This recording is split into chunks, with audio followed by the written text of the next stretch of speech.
Where did this come from? Ever have that happen to you? You take something out of the dryer and you find a sock sticking to it? Or maybe some underwear? How embarrassing. But why does that happen? It's the same reason you can rub a balloon on your hair and your hair sticks to the balloon.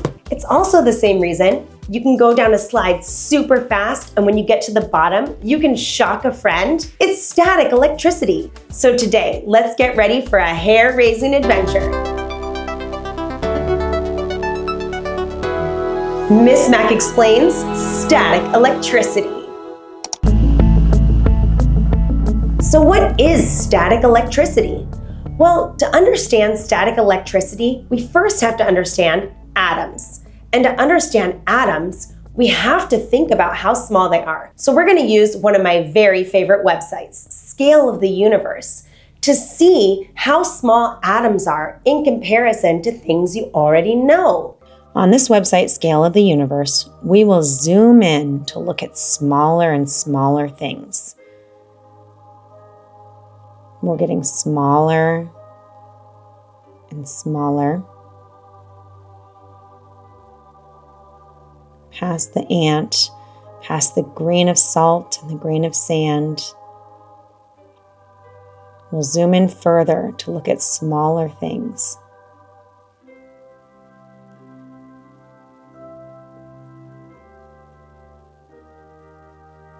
And we'll keep zooming. We'll keep zooming.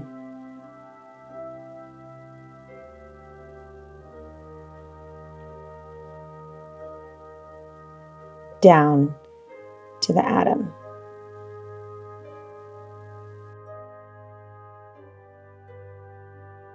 Here, atoms.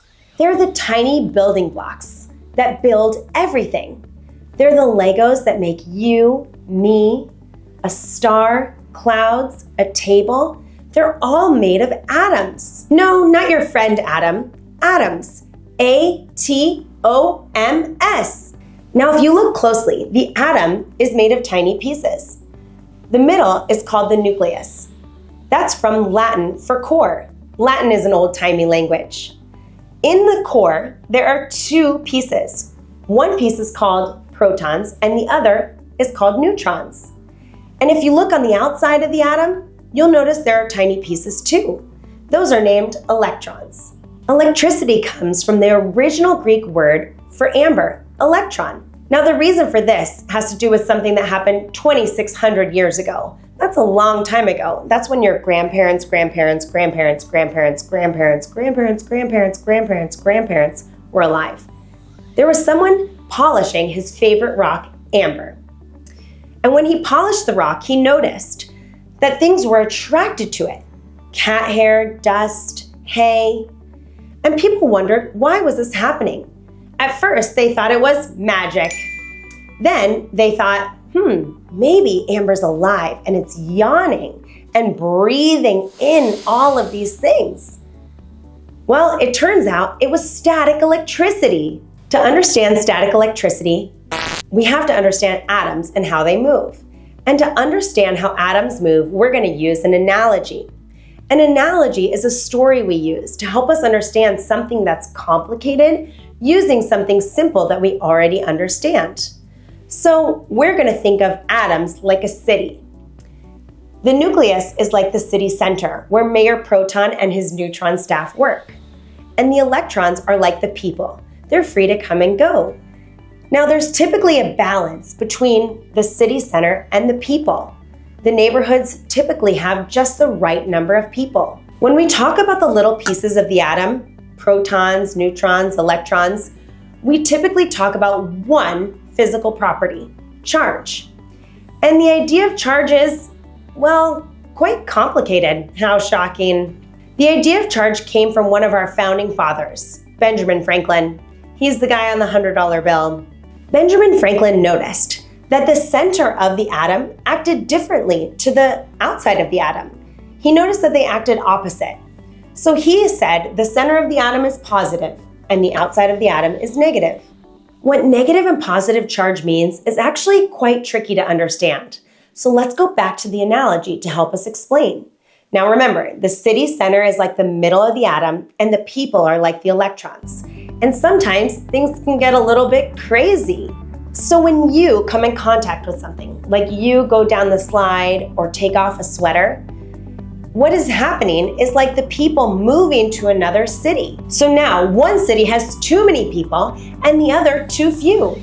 And now there's an imbalance. That's what static electricity is. It's when the electrons move from the atoms of one thing to the atoms of another. When I rubbed the balloon on my hair, the electrons from my hair jumped from my hair to the balloon. The balloon became negatively charged and my hair became positively charged. So think at that very small level, you can imagine those little tiny electrons moving from my hair to the balloon. It's an imbalance in the quantities of positive and negative charges. That's what static electricity is. Here on this interactive, you'll notice blue and red circles. The red circles have a plus sign. That means positive charge. And the blue circles have a negative sign. That means negative charge. As you can see, the sweater is balanced and the balloon is balanced, meaning there's an equal number of blue circles to red circles. As we rub the balloon on the sweater, we pick up those electrons, those negative charges, and the balloon becomes negatively charged, and the sweater becomes positively charged. Now, like magnets, opposites attract.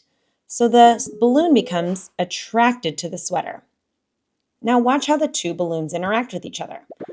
They actually aren't attracted to each other. They're repelling each other. Repel means the opposite of attract. There's a force that is pushing them away from each other. If you've ever played with magnets, you might notice that there are times when you can't push two magnets together. That means that they are repelling each other. Here, I've rubbed the balloon on my hair and I've charged it up with a bunch of electrons. And now as I get near this empty soda can, the balloon is pulling the soda can towards it, all just with the power of static electricity. So how can you play with static electricity at home? Well, you can get a balloon and rub it on your hair. See what happens. You can try going down a plastic slide wearing different types of clothing. You can try fleece, wool, cotton. See if one causes you to get a bigger shock. Now, static electricity may take a while to understand. Scientists have been working on it for years and years and years, and it's still quite complicated. How you can help yourself learn is think about it. You can play with the PhET interactives. Also, when you experience static electricity in your everyday life, I want you to think at that zoomed in level and think about the electrons jumping from one atom in one thing to the atoms in the other. If you pull something out of the dryer and you find something sticking to it, I want you to think at that really small level, what's happening? That's going to help you understand. You can also talk about it and even draw about it. We'll talk more about static electricity in one of our upcoming videos about lightning and thunder. I love lightning. Thanks so much for joining us today as we explain static electricity. I can't wait to see you here next time. Bye.